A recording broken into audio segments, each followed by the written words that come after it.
यति मजाले पाकेको छ हेर्नु न यहाँ रातै रातैबाट। यो चाहिँ लाम्चे खोर्सानी त्यो टिपे मैले चाहिँ छतमा रोपेको खोर्सानी। यो चाहिँ बोरातिर रोपेको थिएँ अनि यो चाहिँ लाम्चे ठाडे सबै मिक्स छ अनि यसमा चाहिँ यो डल्ले खोर्सानी चाहिँ यति पाक्यो। हेलो साथीहरू नमस्ते, स्वागत छ होला मेरो अर्को नयाँ भिडियोमा। अनि साथीहरू सन्चै हुनुहुन्छ होला, म पनि सन्चै छु। अनि आज चाहिँ म धेरै दिनको पछाडि चाहिँ भिडियो बनाउँदैछु साथीहरू। के कस्तो हुन्छ यहाँलाई म सेयर गर्नेछु अनि भिडियोलाई अन्तिमसम्म हेरिदिनु होला है त साथीहरू। अनि लाइक कमेन्ट गरिदिनु होला, नयाँ नयाँ साथीहरू हुन्छ भने च्यानललाई सब्सक्राइब पनि गरिदिनु होला।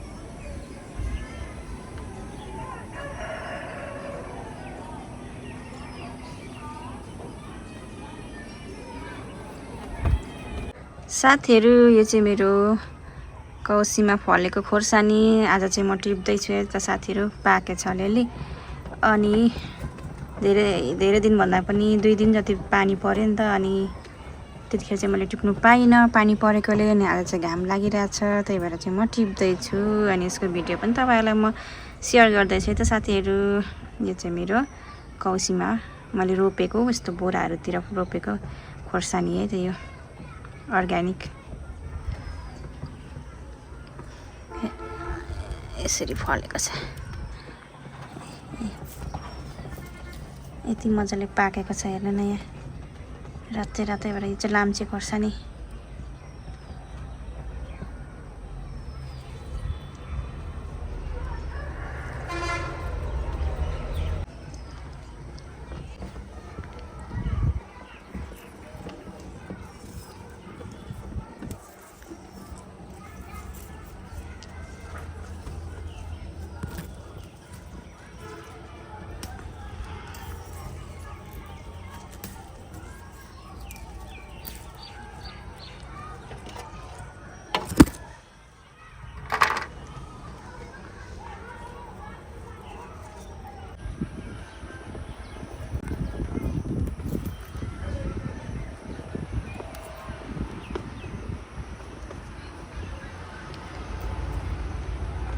कत्रो मजाले फलेको।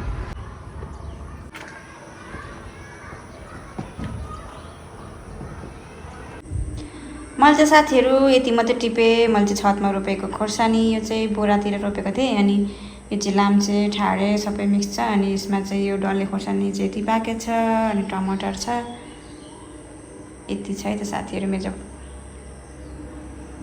खोर्सानी।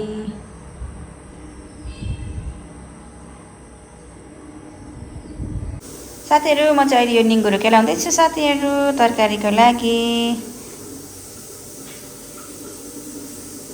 अर्ग्यानिक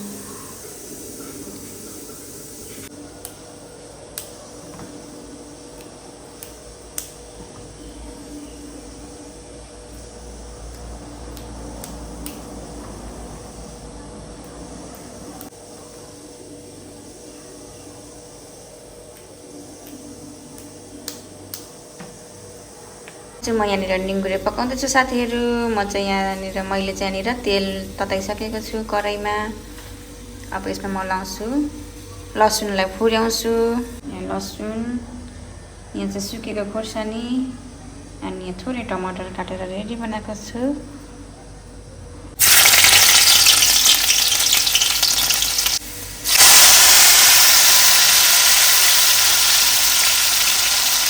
यो चाहिँ मैले धोएर अघि रेडी बनाइसकेको छु। अब यसलाई म लाउँछु।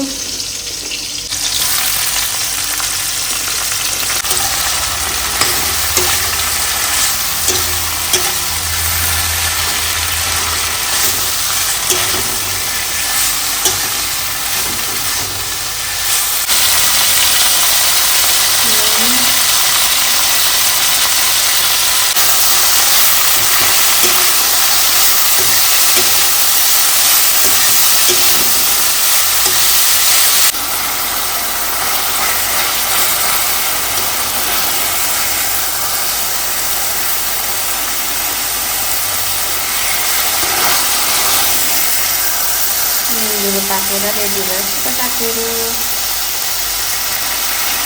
यो चाहिँ हो सेतो तिल बुट्दैछु मैले त साथीहरू अचारको लागि। अचारको लागि है साथीहरू। यो चाहिँ यहाँ चटनी बनाउन लागिरहेको छ साथीहरू। जे टमाटर र तिलको अचार, दुईवटा डल्ले अनि एउटा सानो यो जिरा राखेको छु। अनि यसमा थोरै नुन, सिलौटोमा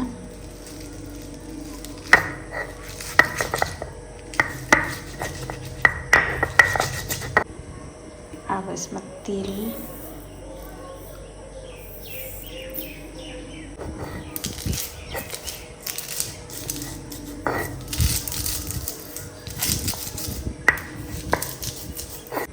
अब यसमा टमाटर राख्दैछु। यो चाहिँ मैले उसिनेर राखेको टमाटर, एउटा टमाटर।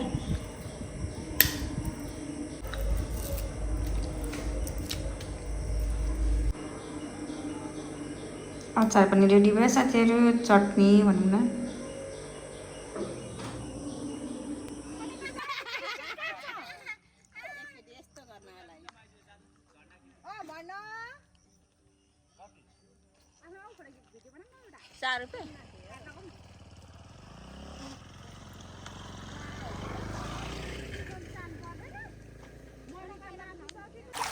यो चाहिँ हो बाँसचौरी साथीहरू। अनि हामी चाहिँ यहाँनिर, अनि यो चाहिँ सानो खोला छ। खोला भन्दा पनि यो चाहिँ असार साउनमा ठुलो हुन्छ। अहिले चाहिँ असार साउन लाग्नु लागेको छ साथीहरू। अनि यहाँ चाहिँ अब खोला बढ्दैछ। अनि चाहिँ गाई बस्तुहरू चरिरहेको छ।